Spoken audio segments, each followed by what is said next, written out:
Namaste, beautiful souls. Welcome and thank you for watching. I'm Gabrielle, retired medium in Germany, and I like to share some of my otherworldly experiences and insights. So, this is a little chat from a medium's sewing box. I just yesterday had an online chat with a new acquaintance, and that was really interesting because I felt kind of the flair of soul family and soul sibling, and I could just be myself, was not asked in or called in as a medium giving advice and letting drop some wise words or something like that. And he gave me a very honest and bold feedback when I told him that I still have some struggle with my ego sometimes before making a video. I have this kind of an egg dance, is my hair looking good and all this kind of stuff. And I know I would look better if I would use makeup, which is so common in the US. But I can't even stand this kind of cement on my face, on my skin, blocking every pore from breathing, because we are breathing through the skin as well. And that's also why I cannot stand to have my fingernails done with color and all that kind of stuff. Someone wrote once in the comments, oh, I would love to do your makeup. Yes, nice idea, but I don't even want that. I just want, with my nearly 70 years now, be myself. It took so long to come to that point, just be authentic and not stage anything or, make a big thing with decoration or whatever. But okay, when I told him about my egg dance with my ego, he said, well, maybe you should just take out some of your old hippie batik t-shirts and some bombastic earrings. So here we go. That's the best I can come up with today. Some bombastic earrings and not really a batik shirt, but kind of an aspect of my more wild side, my flower power hippie years, and just to kind of not stage and give a different impression. Because, well, I try to be serious and appear the same as I run around in my flat normally, maybe just dressing up with a nice jacket or something like that. But that is kind of a confinement already, and sometimes it feels like that to me. So I really enjoy being something else, someone else today.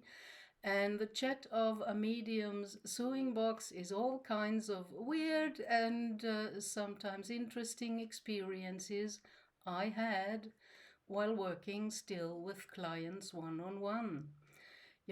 Since I started to really use my YouTube channel the last 2 years, I got all kinds of weird, how to call that, feedbacks or approaches from people because I became kind of public and visible via my channel. So there was a young German man who had a YouTube channel of his own, and it was especially about a certain medium in Germany that came from the kind of, yeah, how to put that in words? Well, to me, it was still far too intellectual because that woman had a university professor career. And although she delivers some good information in her books about soul families and stuff like that, the wording, the speech was just too heady and intellectual for me. But I knew her and I had read her books, and they were kind of a milestone on my own spiritual path, but that was already 20 years ago. So that guy in the beginning of the email started trying to flatter me with whatever. Oh, your YouTube channel, your channelings, and your content is great, and blah blah blah. And then he wanted to recommend to me that I read these important books of that medium that I already read 20 years ago. And then he came up with stuff that I should change on my channel. Well, that was his opinion.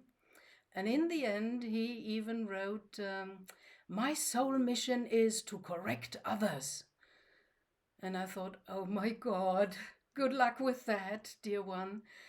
That is clearly an intellectual, ego fabricated soul mission, and not even being aware of the simple psychological mechanism of projection that you usually project onto others what you are meant to look at. So that guy should have better corrected himself, because then he would not have this kind of drive to correct all the others in the outside world that he deems wrong or incorrect or whatever. So here we go. That's one of the weird things that happened to me after I started my YouTube channel. And I wrote back to that man and I said, well, I hear you, but you're coming very much from the head. I do not feel anything, any emotions of you. It's just intellectual knowledge, and sorry, this is not my thing any longer. Been there, done that, and did not lead me anywhere. And of course, he was pissed off. So that happens quite often. Another person wrote me emails and started to press upon German politics and a special German politician that she deemed to be, well, let's say bad, because she had experiences with this person as a Pleiadian in another lifetime, and was sure that this person had no good intent. Well, I'm not into politics, I'm into spirituality, and that's got nothing to do with politics and the outside world. It's about your inner path and your own spiritual development and connection with your own soul and higher self. So, when she became bold in her emails and pressing all these facts that were her experiences with that person in another lifetime onto me, of course, I went into distancing, because that's just too much. I don't think we are meant to press our views and opinions onto another one. And I became a little bit bolder in my answers, and she was pissed off also. Okay, here we go. That's always the same. The thing is, people make themselves believe in stuff, and they project stuff upon me and others, and they think wrong things about mediums and mediumship. You know, I was the same when I started and was young, 20 something, entering the Rosicrucian group. There was the saying, you know, kind of like gossip behind the scenes under the pupils of the Rosicrucians. Oh, what a word, Rosicrucians. And there was this saying about an older man that still had witnessed the Grand Master and the Grand Mastress alive of this Rosicrucian group, and he was said to be clairvoyant. So When I entered on Sundays their temple for service, I kind of crawled along the wall, and to not be seen by him and looked at, because I projected he can see all the stuff in me that's wrong or dark or not in order and whatever. And I felt kind of ashamed and tried to hide. So that is wrong. I do not think that a medium perceives everything. I do not.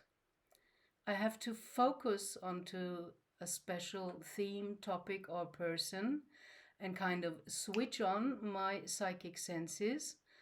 And I love to switch off as well again, because as I've never been normal in the normal definition of that word's meaning or sense, I just wish to be normal, because I always was the weirdo and different from all the others and perceived things between the lines and saw entities and energies and stuff like that.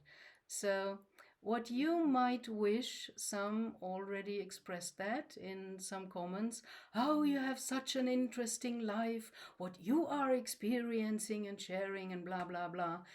Yeah, but you don't see and you don't know of all the boring days, weeks, and years in between my experiences.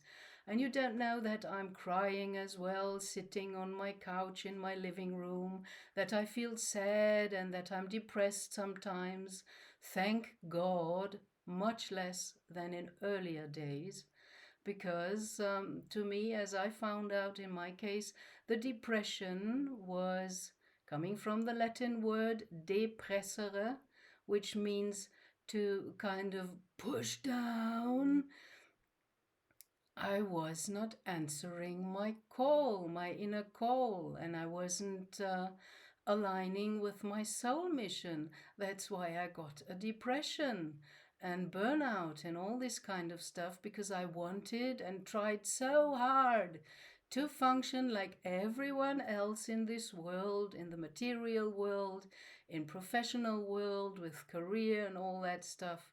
And as I worked for 11 years as a graphic designer in advertisement, which I really dislike, and it was a hard time for me, because every day I went there, I had the inner feeling I am working with the lie and betrayal. And that feels so wrong, to make people buy something they don't need or want something that will not fulfill them, and set a trend where there is none. So, sorry, I know about a lot of the marketing tricks, and that's why I do not apply them to my channel. I get a lot of emails by IT guys, mostly from Pakistan and Bangladesh, and they write me, I can make your channel 10 times better. Yes, I tried it out one time and it did not work. They have a different energy. They just want to earn money. To them, that's business. To me, my channel is not business, because my guides told me a very interesting sentence. I have to recall it. One moment, please. Because it's kind of very multi-layered, although sounding so simple. The sentence was, sharing starts when seeking ends. And I found myself being a seeker my whole life, and only now in my old age I have kind of the certainty, oh, now not I have found some, but I am found by my own inner connection.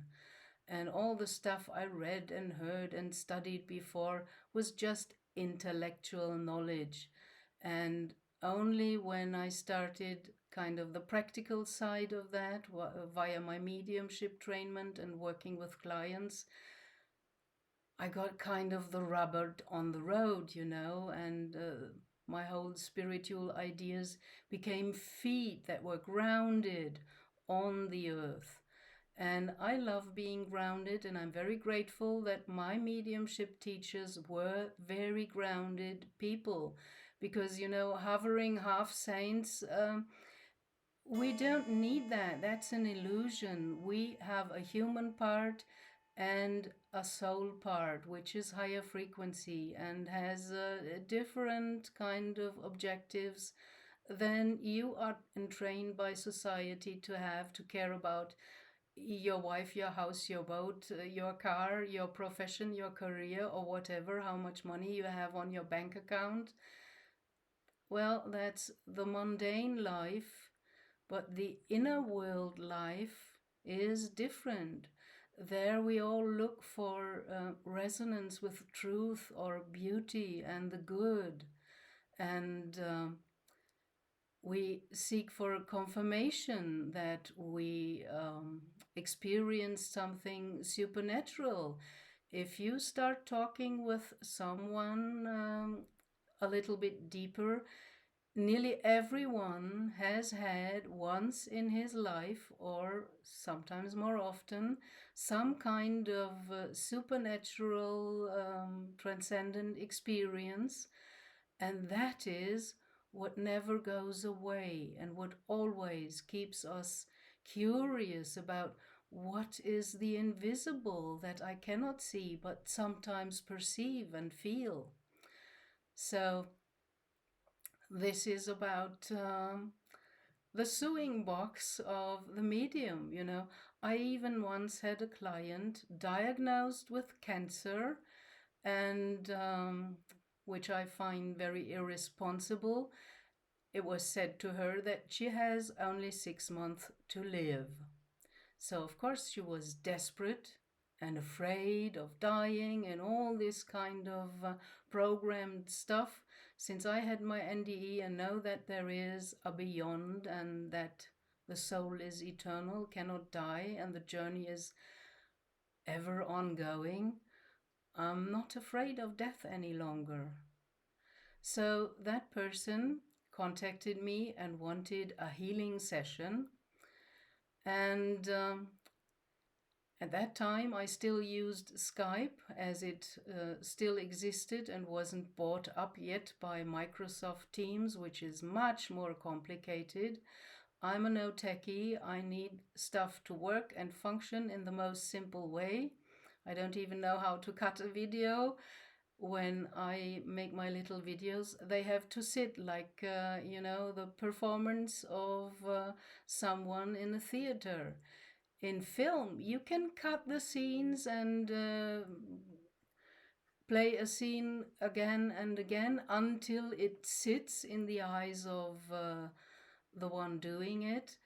Well, as I cannot cut my videos, they have to sit the first time or not. That's it. Simple as that. So that person asked me a lot of stuff about how to use Skype, and I couldn't explain everything. And I told her, I'm a no techie, sorry, you have to find out that for yourself. But for our online session that I had appointed with her, you got to check your inbuilt microphone and camera of your laptop. And when the session date came, I was really surprised. That woman that gave me the impression she has no idea of all the tech stuff, she had staged herself wonderfully dressed up and with makeup and everything, and a background. She was able to create a background to not show her real surroundings. So that was very staged, and I thought by myself, wow, with that diagnosis, 6 months to live, you're still staging yourself and your life and everything around you. Isn't now the point up to face truth and really look within? And after a few sentences, I already noticed that she was totally fixated with the idea that the Elohim that I channel um, can give her a healing and make her cancer go away, and then she can live on, and only by that this will work. And she wanted the F an Elohim channeling from me and them to tell her how to heal. And I already felt that kind of rebellion inside, because she was approaching from kind of the wrong blinded state. If you are so fixated on a very special outcome, you close your inner door for more to come in. And I had this funny experience with 20 something. I was in India and I was walking the streets of Bangalore, totally kind of stupid, young, unexperienced, and unaware, just walking the streets. And an elderly man came towards my kind of path and crossed my path. And he looked at me with wide open eyes, and then passing me by, he did a certain gesture and said a sentence to me. He said, "Baby, close your heart."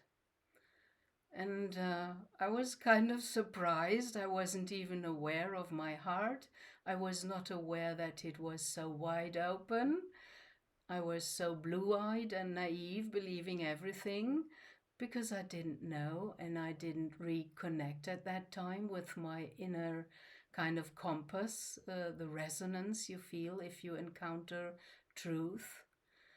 And that advice to close your heart, to not get hurt by the world or abusing people, might sound good and logical, but you know what? If you close your heart, nothing can enter, neither bad nor good. So I spent a lot of years to understand that sentence and to find out how to switch on and switch off and not be open all the time.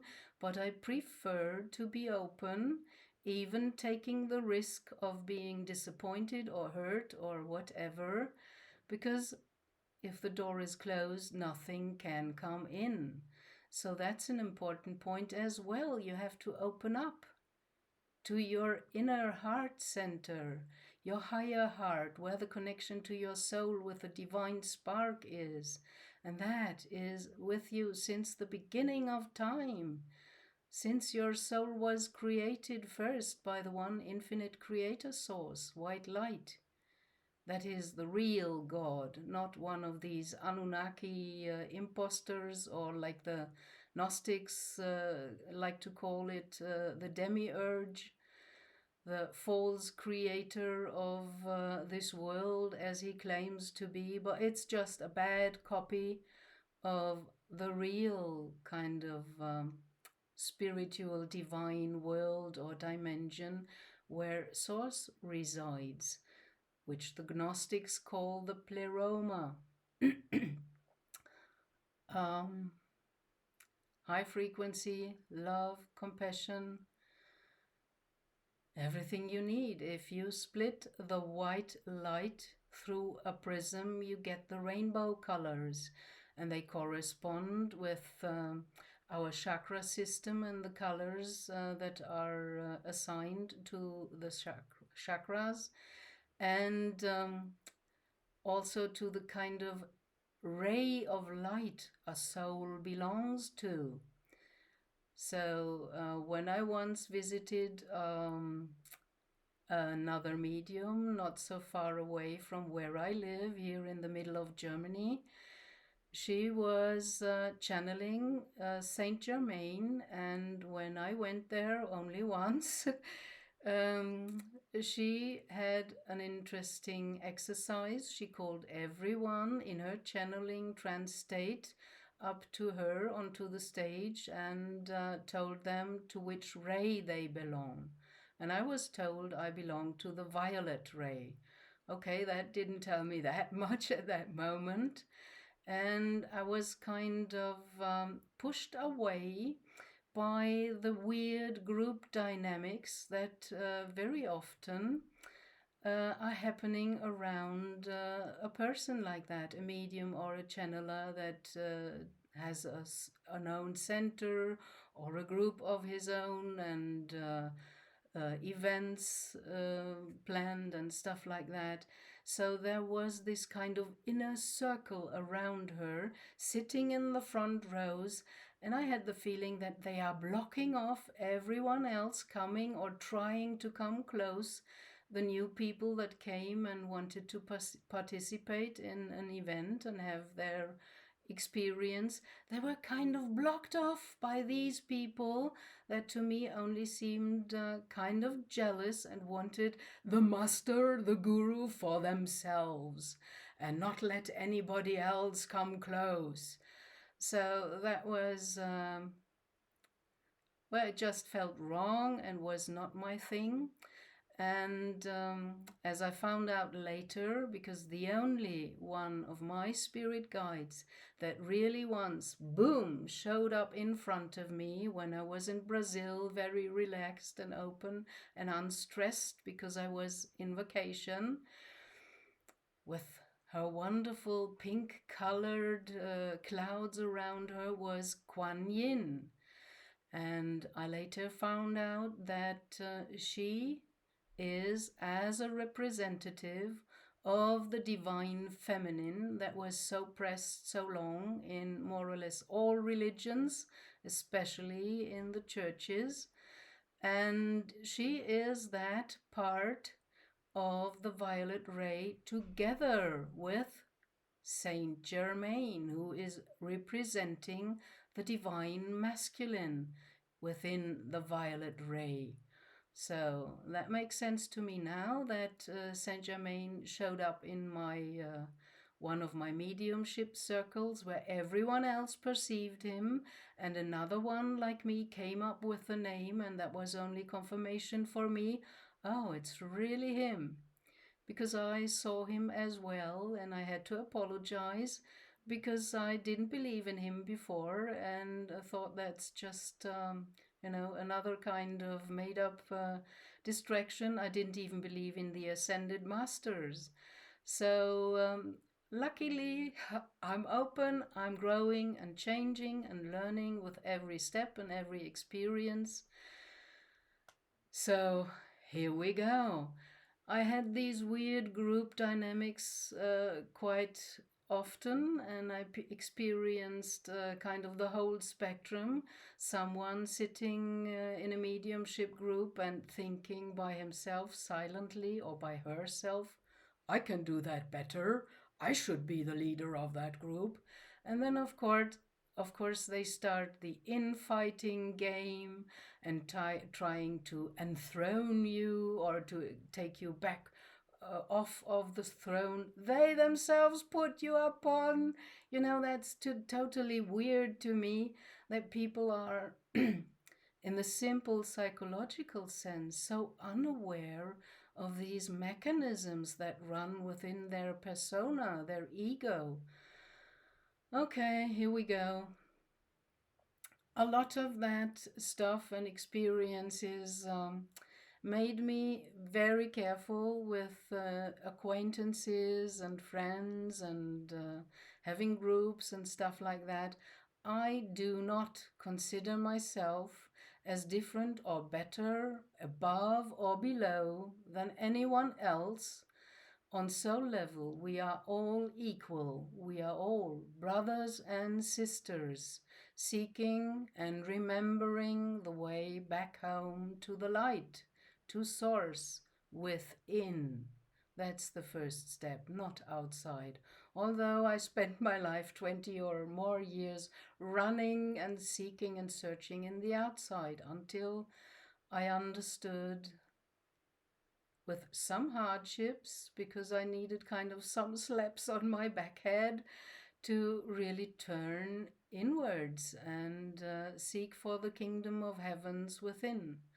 So that's it for today, dear ones. A little chat from a medium's sewing box. Thank you for watching. Blessings, liberation, and fortitude to you, beautiful souls on your soul path. Bye.